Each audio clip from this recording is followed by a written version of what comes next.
وبالأسحار هم يستغفرون. بسم الله الرحمن الرحيم. السلام عليكم ورحمة الله وبركاته.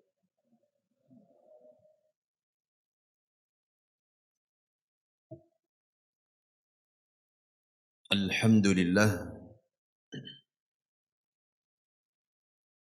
والصلاة والسلام على رسول الله وعلى آله وأصحابه ومن تبع هداه.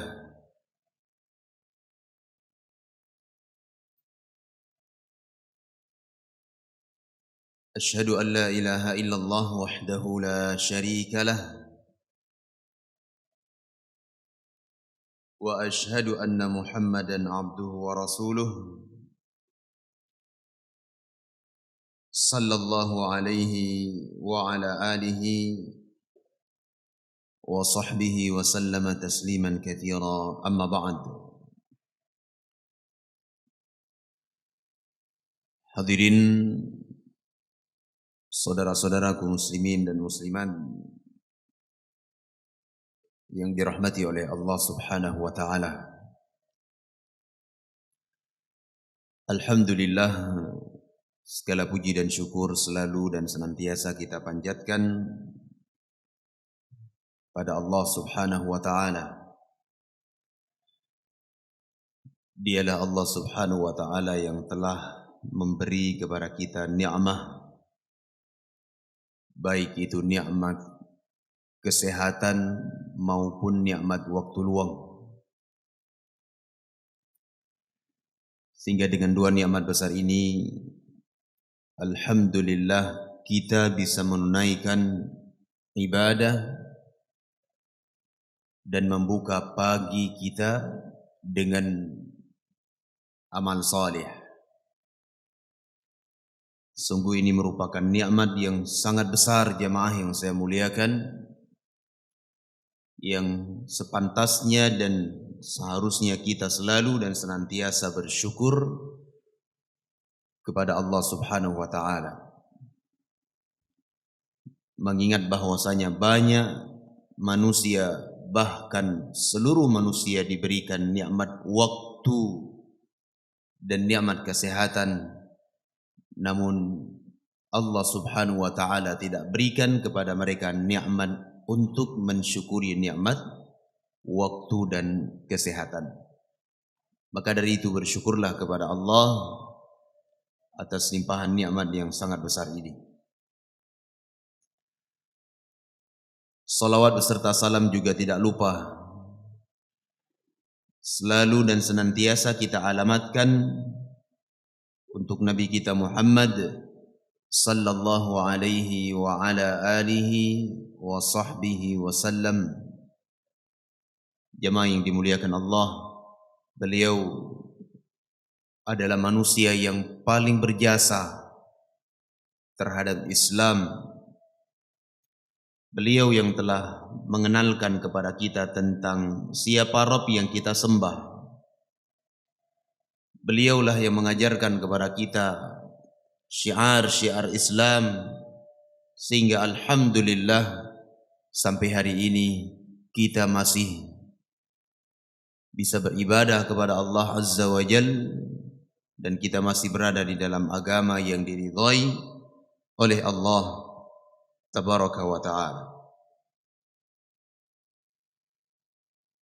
Hadirin yang saya muliakan, sebagaimana yang kita sebutkan bahwa pagi hari ini kita akan masuk ke dalam landasan yang ketiga di dalam Islam yang mesti harus dipegang oleh setiap muslim maupun muslimah, di mana tidak boleh ada seorang pun muslim maupun muslimah dia melepaskan kaidah ataupun melepaskan landasan tersebut, karena itu merupakan pondasi. Pondasi Islam yang Allah Azza wa Jalla gariskan di dalam Al-Quranul Karim dan juga Nabi kita Muhammad sallallahu alaihi wasallam di dalam hadis-hadis beliau.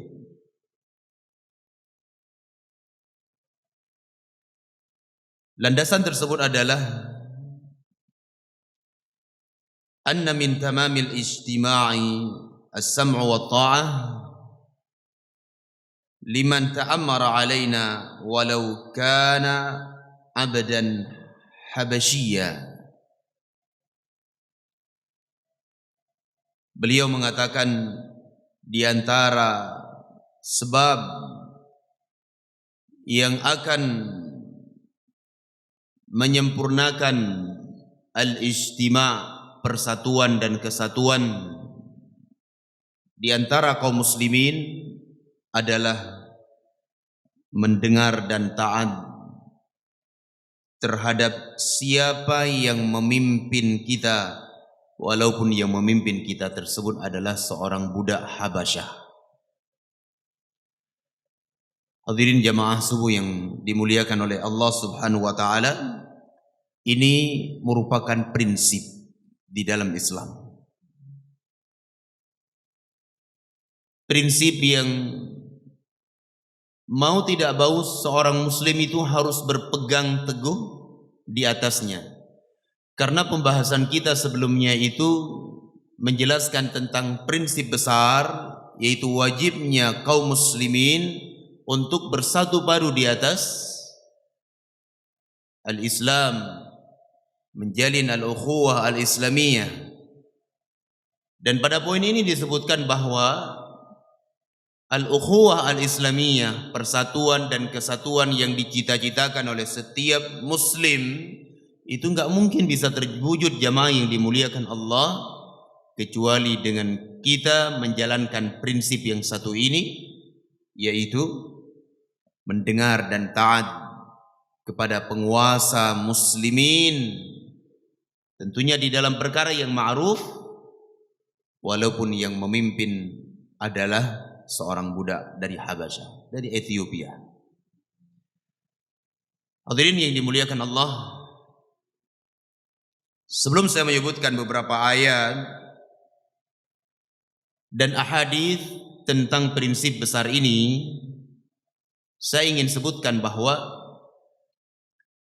di sana Al-Imam Al-Barbahari rahimahullahu taala di dalam kitab beliau Syarhus Sunnah, beliau menerangkan tentang pentingnya prinsip ini. Setelah beliau mengatakan ya'lamu anna al-islama huwa sunnah was sunnata hiya al-islam, beliau mengatakan ketahuilah bahwasanya Islam itu adalah sunnah, dan sunnah itu sendiri merupakan Islam itu sendiri, dan tidak bisa dipisahkan antara keduanya. Islam adalah sunnah, sunnah adalah Islam itu sendiri, dan tidak bisa dipisahkan antara keduanya. Dan sunnah di sini bukan sunnah yang difahami oleh para fuqaha. Kalau sunnah yang difahami oleh para ahli fiqih adalah sebuah amalan yang ketika kita kerjakan, maka amalan tersebut akan membuahkan pahala, dan kalau kita tinggalkan maka tidak dicela di dalam Islam. Namun yang diinginkan di sini dengan sunnah adalah sesuatu yang datang dari Nabi SAW, baik itu berupa ucapan beliau, ataukah berupa perbuatan beliau, ataupun sebuah perbuatan yang diamalkan di hadapan Nabi SAW lalu beliau menyetujuinya. Iya. Kata Al-Imam Al-Barbahari, ketahuilah oleh kalian bahwasanya Islam adalah sunnah, dan sunnah merupakan Islam itu sendiri, tidak bisa dipisahkan.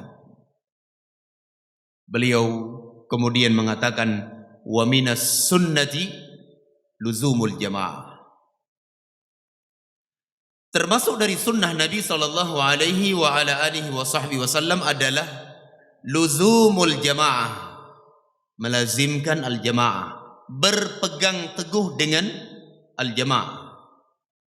Sebagian para ulama mengatakan al-jamaah di sini adalah para sahabat Nabi ridwanullah alaihim.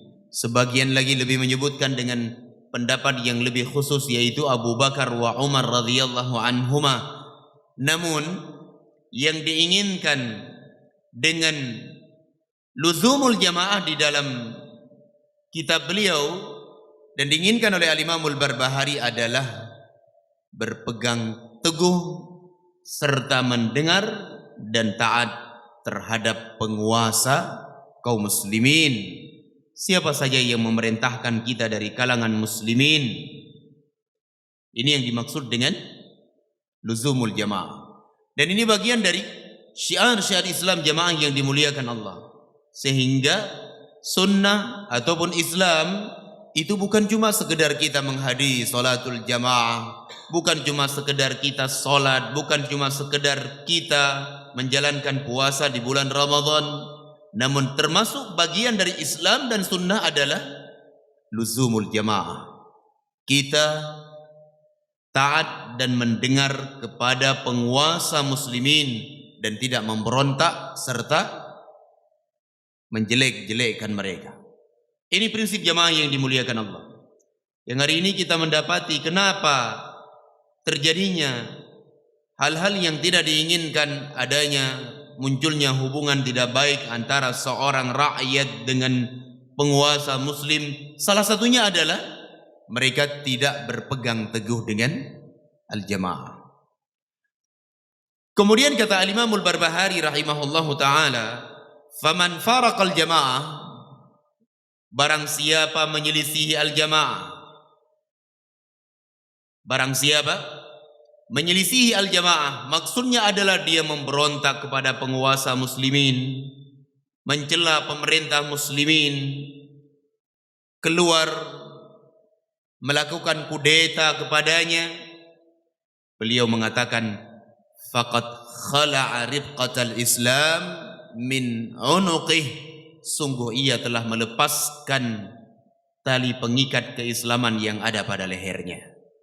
Jemaah yang dimuliakan Allah, ribqah itu sebenarnya adalah tali yang dahulu orang-orang Arab ketika mereka mengembala kambing, mereka mengikat kambing mereka itu di leher, kemudian tali tersebut ditancapkan ataupun diikat pada sebuah pohon ataupun tombak yang ditancapkan. Tujuannya apa?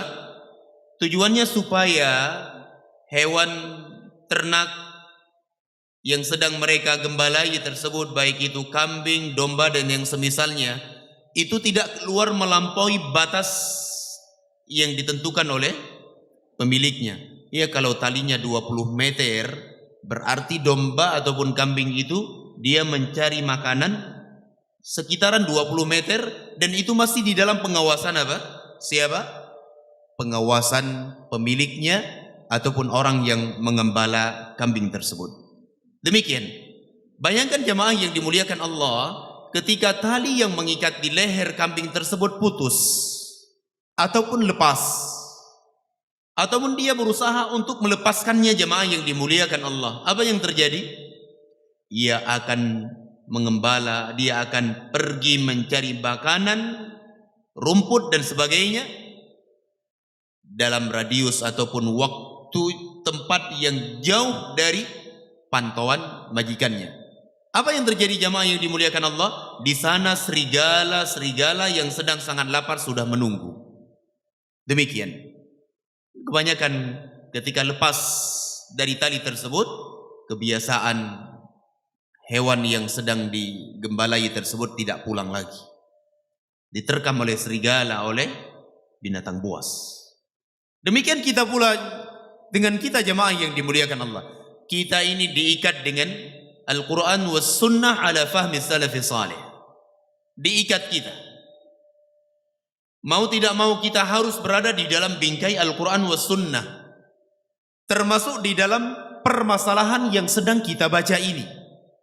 Kewajiban taat kepada penguasa muslimin, diikat kita dengan tali Al-Quran dan Sunnah. Bayangkan kalau tali ikatan Al-Quran dan Sunnah itu lepas dari leher kita, ataupun kita sendiri yang melepaskannya karena hawa nafsu yang kita miliki. Apa yang terjadi?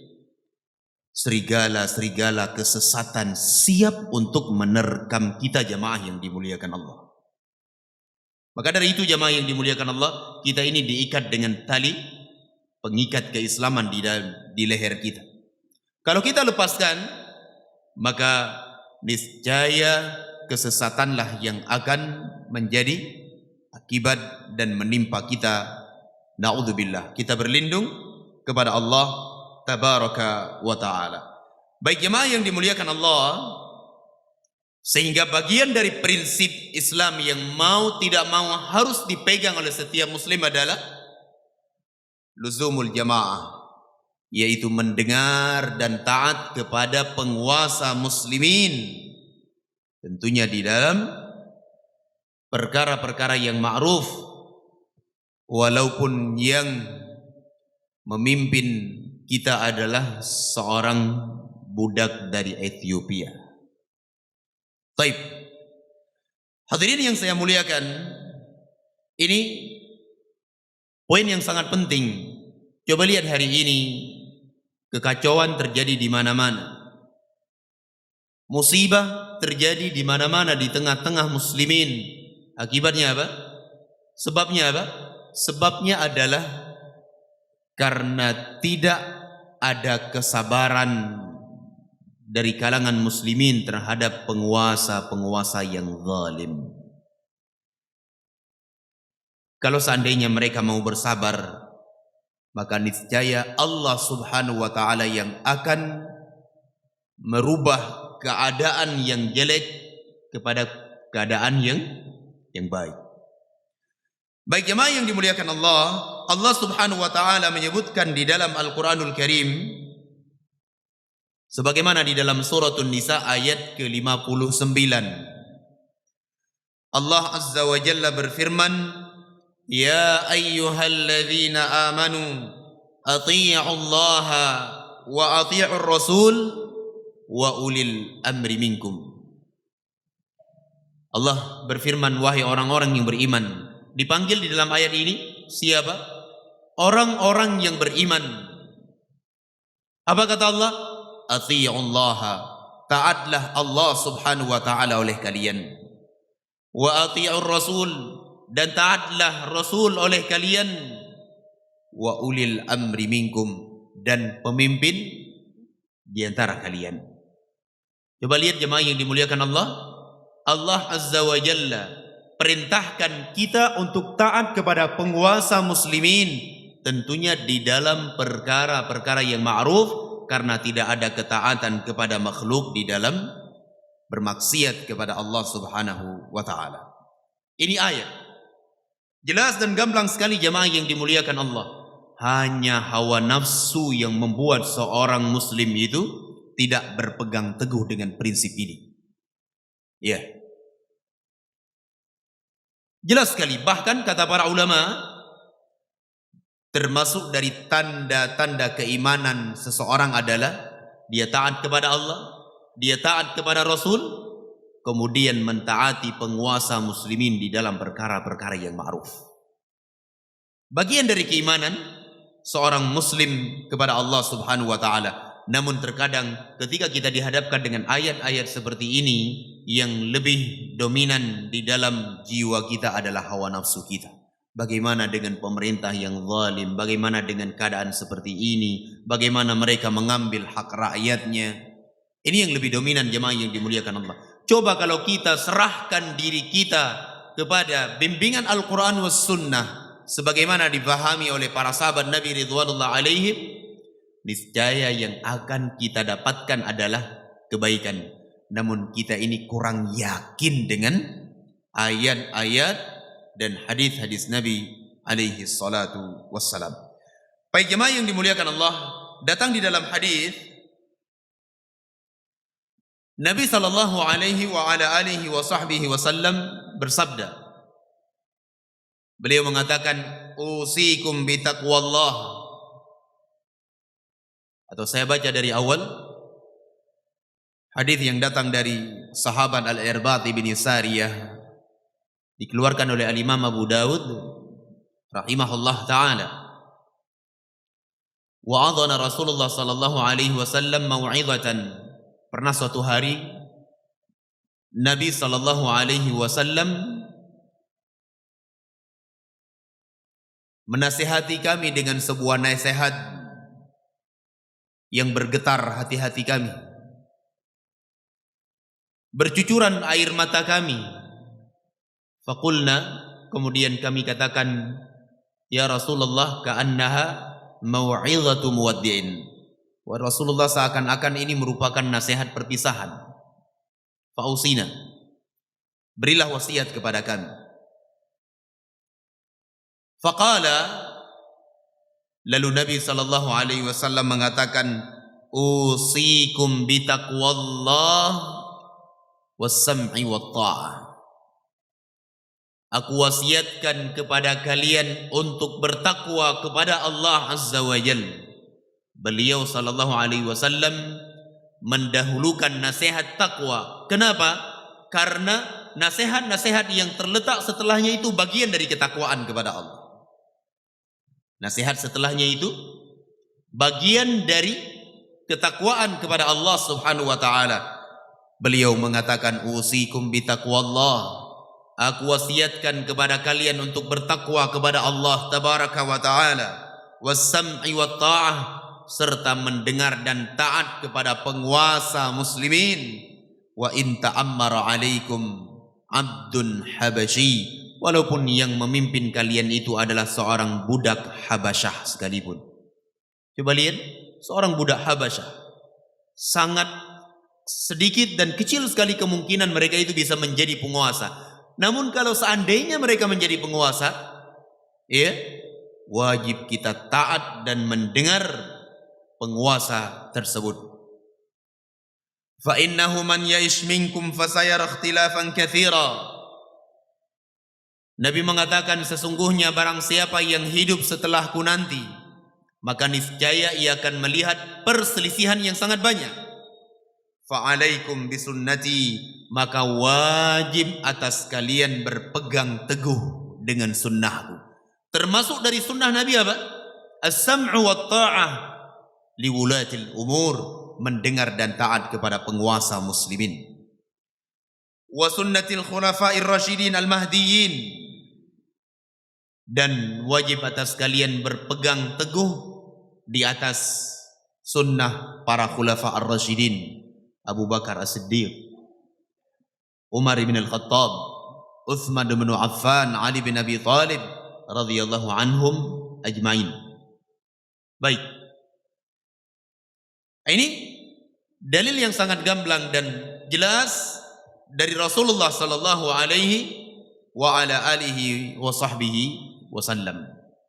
Jemaah yang dimuliakan Allah, sebagaimana yang kita sebutkan tadi, hanya hawa nafsu yang bisa mengeluarkan seorang muslim dari prinsip yang sangat besar ini. Hanya hawa nafsu.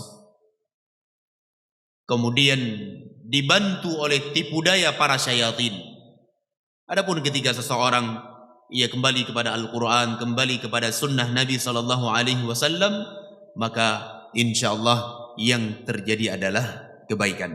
Datang dalam riwayat yang lainnya, dikeluarkan oleh Al-Imam Muslim rahimahullahu ta'ala, sebuah hadis yang sahih.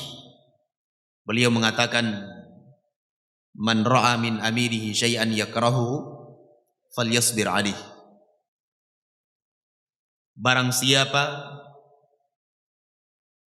melihat sesuatu yang ia benci dari penguasanya.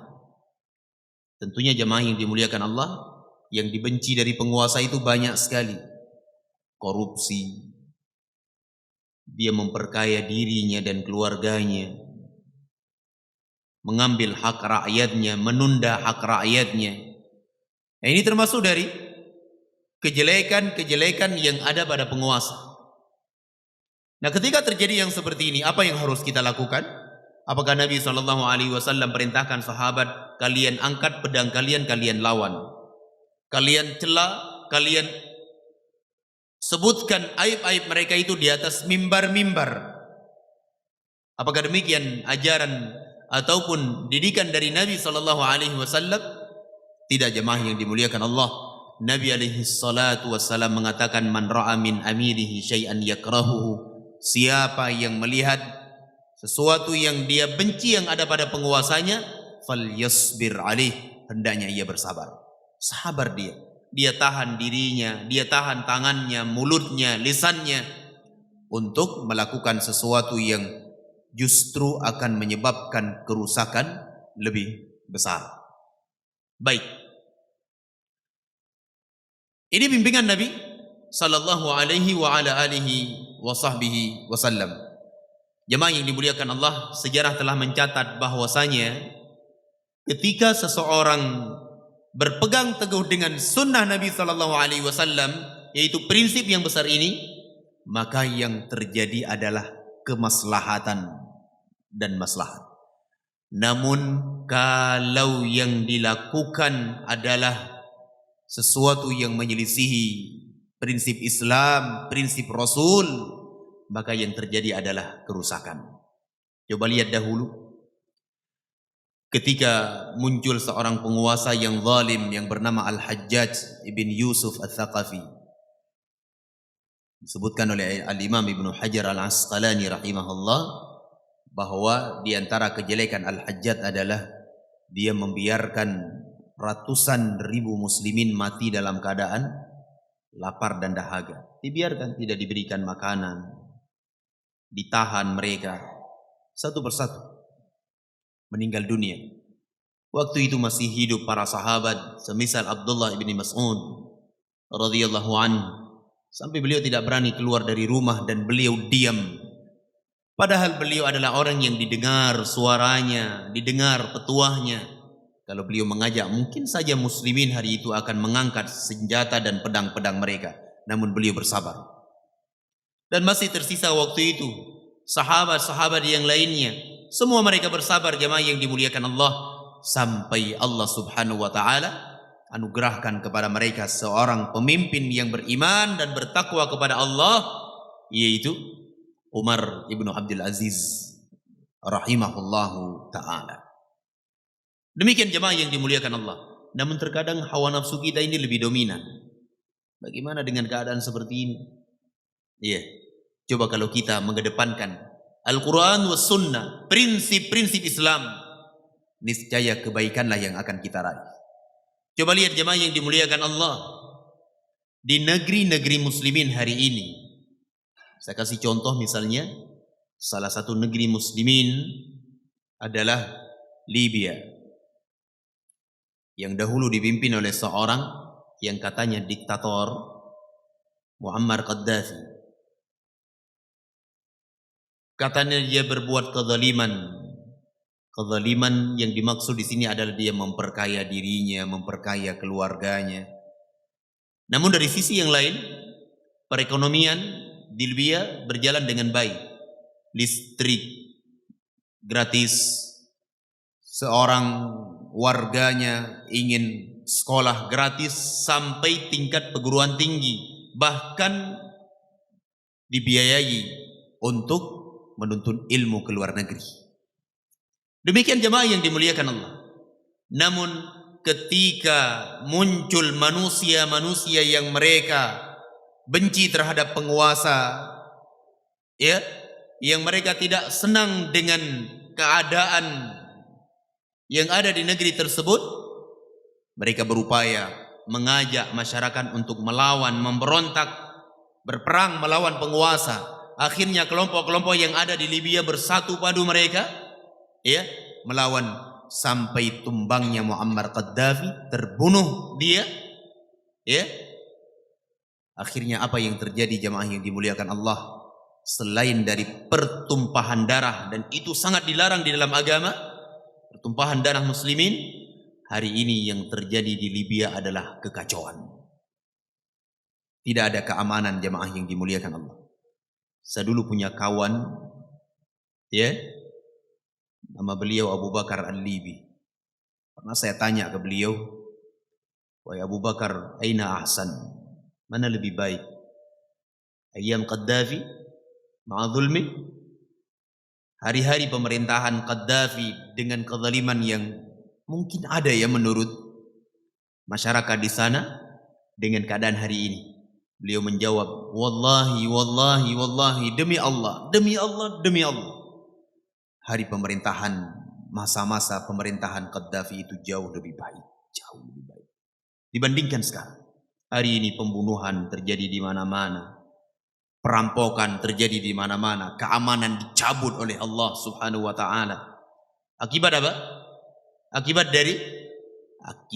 dari perbuatan ulah mereka manusia-manusia yang berfatwa tanpa bimbingan ilmu. Coba lihat lagi Suriah. Kita lihat benar Bashar itu adalah seorang yang zalim. Bahkan dia adalah seorang Syi'i, seorang Syiah. Jelas jemaah yang dimuliakan Allah. Namun tidak diperintahkan kita untuk melawan karena memang kerusakannya lebih besar. Kerusakannya tersebut lebih besar. Akhirnya mereka-mereka yang tinggal di Inggris itu, yang katanya bagian dari ulama, mereka berfatwa, ayo lawan, lawan, lawan. Apa yang terjadi hari ini? Yang terjadi adalah mereka mengorbankan wanita-wanita, mengorbankan anak-anak, terputus-putus dan terpotong-potong badan mereka. Sebagian wanita ada yang dilangkahi kehormatan mereka. Na'udzubillah. Siapa yang akan bertanggung jawab terhadap darah mereka kelak di yaumul qiyamah? Nabi SAW dahulu berjihad, beliau tidak pernah mengorbankan wanita, tidak pernah menumpahkan darah anak-anak, tidak pernah. Iya. Bayangkan jemaah yang dimuliakan Allah, hari ini ada seorang anak Suriah, dia berteriak dengan suara yang lantang, kenapa di negeri kami tidak pernah ada hari raya? Tidak sedih kita mendengarnya jemaah yang dimuliakan Allah.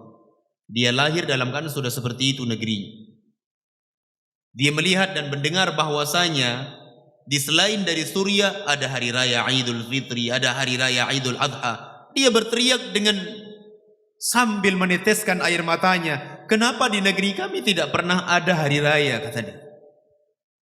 Itu akibat jemaah yang dimuliakan Allah. Ketika mereka memberontak kepada penguasa. Nabi SAW di awal-awal Islam, beliau melihat kebengisan orang-orang musyrikin Quraisy waktu itu. Bilal disiksa, keluarga Ammar bin Yasir disiksa, dibunuh oleh orang-orang Quraisy. Nabi SAW tidak mengajak sahabat untuk melempar tombaknya, mengangkat pedang untuk melawan, tidak. Sabar Rasulullah SAW sampai beliau menyusun kekuatan yang kuat di Madinah, baru beliau melakukan Fathu Mekah. Iya. Itu kalau penguasanya adalah penguasa kufar, jemaah yang dimuliakan Allah. Dengan ditimbang maslahat dan mafsadat, ya, semuanya. Adapun penguasa muslimin, jemaah yang dimuliakan Allah, sedikit pun kita tidak dibenarkan untuk melakukan hal-hal tersebut. Baik jemaah yang dimuliakan Allah, adapun lanjutan dari bab ini, insyaallah kita akan sebutkan pada pertemuan yang akan datang biidznillah, terkait tentang bentuk-bentuk ataupun jenis-jenis penentangan terhadap penguasa dan jalan keluar ketika terjadi kezaliman penguasa. Wallahu a'lam bishawab. Sampai di sini kajian kita di pagi yang mulia ini. Semoga yang kita kaji ini ada faedah dan manfaat dan menjadi ilmu untuk kita semuanya, untuk kita berbekal dengannya. Wallahu ta'ala a'lam bis-shawab. Subhanakallahumma wa bihamdik asyhadu an la ilaha illa ant astaghfiruka wa atubu ilaik. Wa sallallahu ala nabiyyina Muhammadin wa ala alihi wa ashabihi ajma'in. Walhamdulillahi rabbil alamin. Assalamualaikum warahmatullahi wabarakatuh.